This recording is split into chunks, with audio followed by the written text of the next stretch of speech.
지역의 이슈를 살펴보는 헬로 이슈 토크입니다. 신안에 갯벌 세계자연유산 보전본부가 들어섭니다. 세계자연유산에 등재된 한국 갯벌을 체계적이고 종합적으로 보전관리하는 컨트롤타워 역할을 하게 되는데요.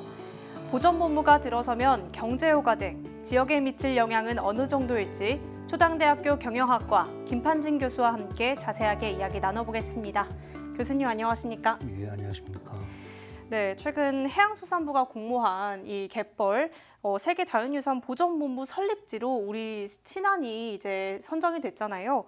이 최종 선정 어떤 의미가 있다고 볼 수 있을까요? 예, 지난 27일이었죠. 전남도에 의하면은 국립 갯벌 세계유산 자연 보존본부가 신안군에 이제 건립되는 것으로 발표가 되었는데요.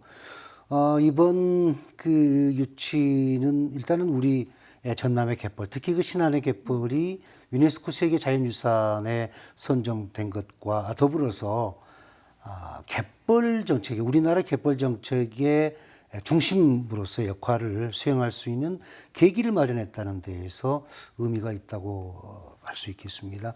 신안군에 건립된 보존본부는 2024년에 시작을 해서 공사가 2026년에 완공된 것으로 되어 있고요. 앞으로 약 30년 동안 경제 유발 효과는 약 한 1,441억 정도, 그리고 고용 유발 효과는 한 2,100명으로 지금 예상을 하고 있습니다. 이번 보존본부 신안군 유치와 관련해서 의미를 살펴보면 한 세 가지 정도로 얘기할 수가 있을 것 같은데요. 첫째는 우리 지역의 갯벌, 특히 신안군의 갯벌이 이제 정부에 의해서 체계적으로 보존 관리될 수 있다는데 큰 의미가 있겠고요. 네. 다음은 지금까지 갯벌의 우수성에 대해서는 여러 가지 연구가 나왔습니다만은 조금 다양한 연구가 부족했던 것이 사실이거든요. 네. 따라서 우리 지역의 갯벌에 대한 우수성, 가치에 대해서 폭넓은 그런 그 연구가 진행되지 않을까 생각을 하고요.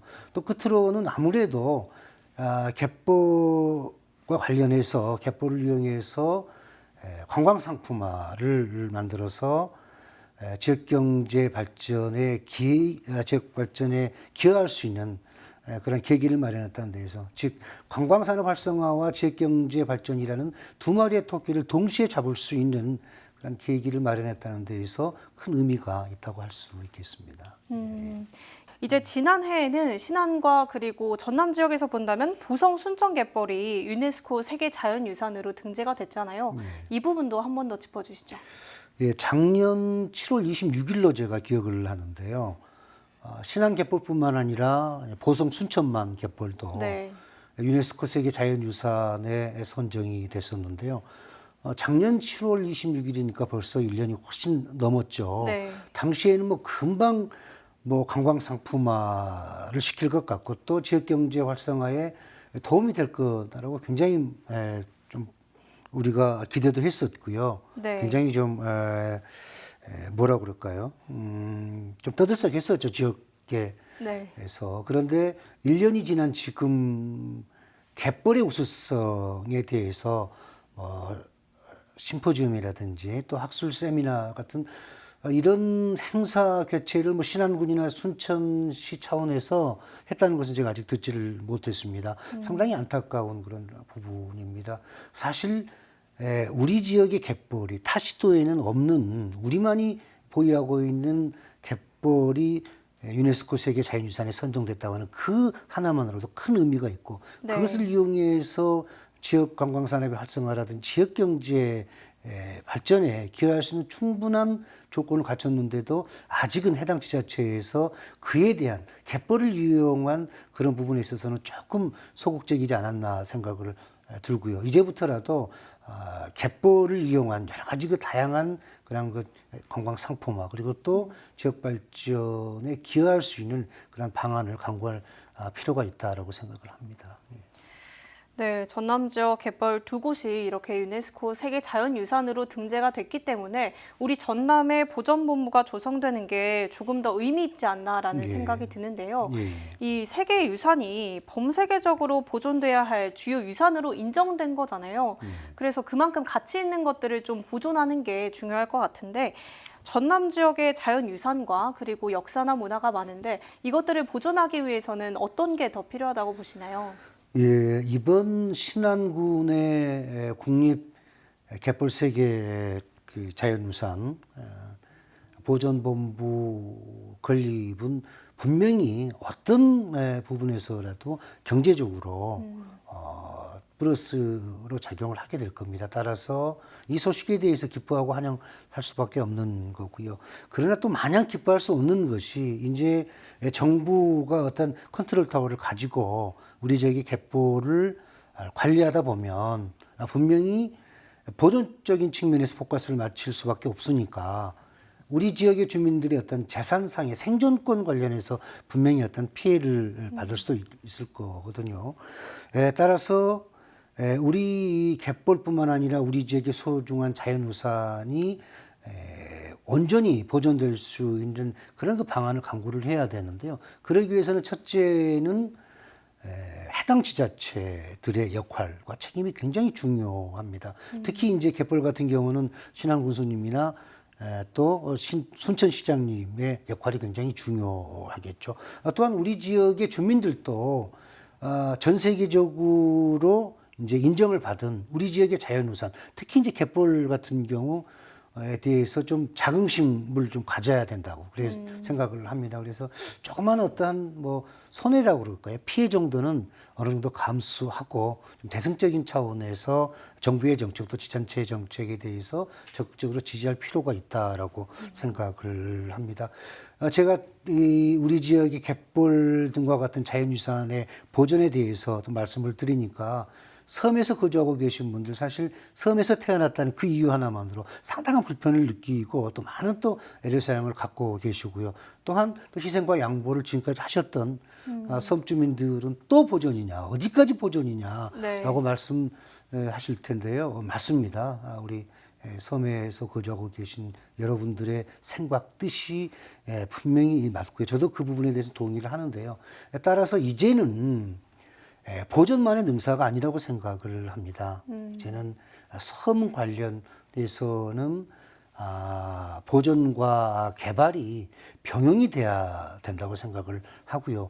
이제부터라도 보존에 너무 포커스가 맞춰져 있는 그런 것이 아니고 보존과 개발을 병행할 수 있는 그런 진지한 논의가 시작이 되어야 된다고 생각을 합니다. 이번에 보전본부가 유치가 되면서 지역 경제에도 긍정적인 영향을 미칠 거다 뭐 이런 기대의 목소리도 나오고 있거든요. 관광 산업과도 연계할 수 있을 것 같은데 어떤 영향을 미칠까요? 예, 사실 이 부분에 대해서 가장 큰 과제이고요. 우리가 가장 고민해 봐야 될 사항이거든요. 이번 보전본부 유치로 인해서 지역 경제 발전과 어떻게 연계를 해야 될지 이 부분이 핵심이고 이 부분이 가장 중요하다고 생각을 합니다. 그러기 위해서는 갯벌을 이용한 우리 지역뿐만 아니라 또 우리나라뿐만 아니라 전 세계적으로 통할 수 있는 또 소비자들이 열광할 수 있는 소비자들이 매력을 느낄 수 있는 그런 그 관광 상품을 개발을 해야 된다고 생각을 하는데요. 갯벌을 이용한 뭐 화장품이나 축제 같은 경우, 갯벌을 이용해서 만든 화장품 제 기억으로는 한 10여 년 전에 네. 상당히 인기였었던 것으로 생각을 하는데 그 이후에 뭐 시들어진 것 같아요. 그리고 이제 갯벌을 이용한 뭐 축제, 뭐 잘 아시겠습니다만 혹시 보령 워드 축제라고 가보셨나요? 들어는 봤습니다. 들어는 보셨어요. 네. 저는 코로나 팬데믹 전에 뭐 가끔씩 갔고요. 또 올해 다시 이제 개최된 거로 제가 알고 있습니다. 제가 과거가 아니죠. 불과 몇 년 전까지만 2, 3년 전에 가봤었는데요. 보면 뭐 시설면이나 규모면에서 우리가 기대했던 것만큼 네. 와 하고 소리 지를 정도의 그런 부분이 없거든요. 같이 갔던 일행분들도 그렇습니다. 뭐 의아해한다. 왜 이와 같은 시설에 이와 같은 규모의 CNN에서 소개까지 했었고요. 또 외국인들이 선정한 우리 그 축제, 우리나라에서 열리는 축제 뭐 1위라는 네. 그런 그 타이틀을 가지고 있는데, 지금은 이제 산천어 축제가 1위인 것으로 나와 있는데요. 그런데 왜 그러면 외국인들이 그 시설이라든지 규모면이라든지 여러 부분에서 우리가 생각하는 것만큼 이렇게 좋지 않은데 보령 모두 축제에 대해서 열광을 하느냐? 이유는 딱 한 가지입니다. 우리는 갯벌을 보기 위해서 가까운 바다에 가면 얼마든지 볼 수 있고 또 접할 수가 있거든요. 네. 근데 그들은, 외국인들은 정말 자기 나라에서 쉽게 갯벌을 보지도 못하지만 접할 수가 없습니다. 네. 그래서 갯벌을 보게 되면 열광을 할 수밖에 없는 거죠. 그리고 또 이렇게 뭐 피부에 좋다고 그러고 또 처음 접해본 그런 거니까 많이 찾게 될 겁니다. 따라서 우리 지역 같은 경우도 특히 이제 신안군, 목포도 마찬가지입니다. 갯벌을 이용한 그런 관광 상품화.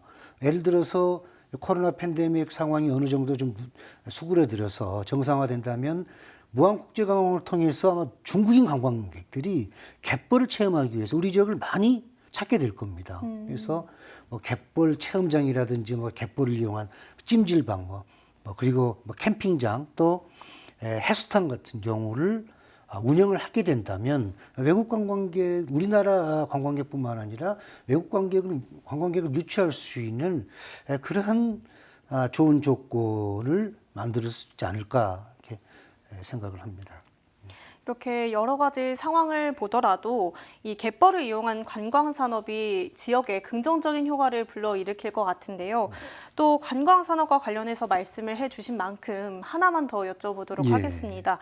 이 보전본부 유치와는 별개로 교수님께서는 경제학자로서 이 전남 지역의 관광 산업 발전을 위해서는 어떤 게 필요하다고 보시나요? 예, 경제학자 입장에서 말씀드리면 본 프로그램에서 제가 몇 번 말씀드렸던 것 같은데요. 우리 지역의 관광산업 활성화, 코로나 팬데믹이 이제 어느 정도 잦아들고 이제 정상화가 되면은 전국의 타 시도, 그 어느 시도보다 가장 많은 관광객이 찾을 것으로 생각하고요. 그에 따라서 관광산업의 활성화는 급속도로 진행이 될 것으로 저는 확신을 합니다. 왜냐하면은 우리 지역은 타 시도가 보유하고 있지 못한 섬이라든지 그리고 바다라든지 다도해를 보유하고 있거든요. 거기서 나는 농산물이나 또 수산물 이런 것이 실제적으로 그 도시인들에게는 상당히 인기가 있거든요. 그래서 힐링과 웰빙을 동시에 할 수 있는 원스톱 관광을 할 수 있는 유일한 곳이 우리 전남이 아닐까 생각을 하고요. 따라서 우리 전남의 관광 활성화는 상당히 발전이 될 것으로 생각을 합니다. 최근에 그 각 지자체들에서 전국 대부분의 지자체들이 지역의 경쟁력 강화를 위해서 콘텐츠 개발을 하고 뭐 도시 브랜드라는 그런 용어 들어보셨죠? 네. 예. 그래서 굉장히 그 적극적으로 노력을 하고 있는데요. 지역의 경쟁력 강화라는 것은 간단합니다. 시장님이나 군수님이 아주 훌륭한 성공적인 경제 정책을 수립해서 이제 지역이 경제적으로 좀 나아지는 겁니다. 그렇게 된다면 복지도 뭐 사회도 문화도 다 발전할 수밖에 없는 거죠. 지역의 경쟁력을 강화시키기 위해서 가장 중요한 것은 외지 기업의 유치입니다. 기업들을 많이 유치하게 되면 일자리가 창출하게 되고 인구가 늘어나게 되는 거죠. 그렇게 되면은 유치원이나 초등학교, 뭐 중학교, 고등학교가 지어지게 되고요. 대형마트가 들어오게 돼서 결과적으로는 지역의 경쟁력이 강화될 수가 있는데, 사실 뭐 신안군도 마찬가지고 목포도 마찬가지고 우리 전라남도의 대부분의 지자체들이 외지 기업을 유치할 정도의 경쟁력을 가지고 있지 못하거든요. 그렇기 때문에 어떻게 하면 그러면 지역의 경쟁력을 강화시킬 수 있느냐? 바로 우리 지역이 가지고 있는 그걸 경쟁의 우위 요소로 활용해야 된다는 겁니다. 신안군 같은 경우는 뭐가 있겠습니까? 바로 천혜 자연자원. 섬, 바다, 아까 말씀드렸던 다도해, 이와 같은 자연자원을 이용해서 외지의 관광객들 또 해외 관광객들을 유인해서 지역 경제 발전에 기여하는 이 부분이 가장 중요하거든요. 제가 지난 지주난주입니다. 영원한 학술 심포지엄에 참석을 해서 주제 발표를 했는데 주제 발표가 그 목포시 콘텐츠 개발을 통한 도시 경쟁력 강화 방안이라는 주제였었는데요. 제가 거기서 강조했던 건 경주에서 이제 열렸었습니다. 네. 그래서 거기서 제가 강조했던 것은 지역의 경쟁력, 특히 이제 신안군도 마찬가지고 목포도 마찬가지고 경쟁력 강화를 위해서는 우리가 가지고 있는 것을, 우리가 가장 잘하고 있는 것을 그걸 찾아내서 그거를 더 발전시켜서 그거를 경쟁의 우위 요소로 활용을 하자 이렇게 얘기를 했는데요. 네, 타 지역과 비교했을 때 우리 전남만이 가지고 있는 게 훌륭한 좀 자연 자원이 있다 보니까 이를 이용해서 지역 경쟁력을 강화시키는 게 중요하다라는 입장이신 것 같고요. 이제 끝으로 갯벌 세계자연유산 보존본부 유치가 또 특히 목포권 경제 발전에 어떤 영향을 미칠지까지 듣고 마무리하도록 하겠습니다. 네. 우리 지역은 지금까지 다른 지역에 비해서 사실 경제적으로 낙후된 것만은 사실입니다. 그에 따라서 주민들의 삶의 질 부분도 상당히 떨어질 수밖에 없는 거고요. 따라서 우리 지역에 이제 국립 갯벌 세계 자연유산 보존본부 설립이 확정이 되었습니다. 따라서 이 갯벌뿐만 아니라 자연 자원을 이용한 그러한 관광 산업 또 관광 상품화를 이제는 좀 개발을 해야 된다. 그러기 위해서는 신안군 혼자만 안 됩니다. 또 목포시만이 안 됩니다. 또 무안군만이 안 됩니다. 목포권의 지자체들, 물론 동북권도 마찬가지입니다. 서로 연계 협력해서 특히 이제 관광 산업 같은 경우는 대부분 이제 외국의 선진 사례를 보면 지자체 간의 협력 그런 그 연계, 상생 이 부분에 대해서 상당히 좀 발전된 부분이 많거든요. 또 성공한 케이스도 많고요. 그렇지만 아직까지 우리 지역에서 관광산업과 관련해서 인접지자체 간 서로 협력, 연계해서 상생한다는 그러한 소식은 듣지를 못했습니다. 그렇지만 이번에 또 목포는 섬진흥원이 있고요. 국립섬진흥원이 있고 이번에 또 신안에 국립 갯벌 세계 자연유산 보존본부가 설립이 되기 때문에 이와 같이 목포권의 지자체들이 서로 협력을 해서 관광산업의 활성화를 위해서 노력한다면은 분명한 그 시너지가 나타날 것으로 생각을 합니다. 적극적으로 하여튼 우리 지역의 자연자원을 정말 하늘이 내려준 천혜의 자원 아닙니까? 그래서 네. 그걸 잘 이용했으면 쓰겠습니다. 그런데 또 이 얘기를 하면 또 자연 자원을 이용을 하자, 개발을 하자 그러면은 특히 이제 자연 보호 관련 시민사회 단체들이 또 상당히 반발을 할지 모르겠습니다. 아니 무슨 또 개발이냐 우리의 자연 자원을. 그렇지만은 한편으로 생각을 해보면요, 조금만 냉정하게 다른 각도에서 생각을 해보면 뭐 소유롭 같은 선진국이나 미국도 마찬가지입니다만은 정말 유명한 관광지라든지 산을 보면은 이용객들이 쉽게 접근할 수 있도록 케이블카라든지 도로라든지 레일을 다 이렇게 건설해 놨습니다. 네. 따라서 선진국, 우리보다 조금 더 잘 사는 선진국 같은 경우 또 선진국 국민들이 자연을 우리보다 사랑하지 않고 그리고 또 자연보호에 대한 의식이 우리보다 낮다. 결코 그렇지만 않을 겁니다.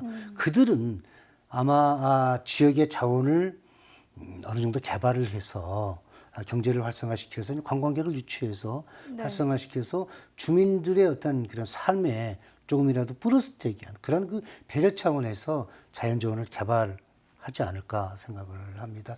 아무튼 이번 신안군의 국립 갯벌 세계 자연유산 보존본부의 건립으로 인해서 또한 자연자원을 같이 이용을 해서 가뜩이나 낙후된 우리 지역 경제의 발전에 좀 도움이 되는 그런 그 계기가 되기를 마음 간절합니다. 네, 인접 지자체와 협력을 해서 이 갯벌을 활용해 관광 산업을 발전시키고 또 지역 경제가 활성화됐으면 좋겠다라는 입장이신 것 같습니다. 오늘 말씀 여기까지 듣겠습니다. 감사합니다. 네, 감사합니다. 지금까지 갯벌 세계 자연유산 보전본부가 지역 경제에 미치는 영향에 대해 이야기 나눠봤는데요. 갯벌 보존과 관련 정책 수립 등 정책 중심지로서 그 역할을 잘 해나갈 수 있길 기대해보면서 오늘 시간 마칩니다. 지금까지 헬로 이슈 토크였습니다.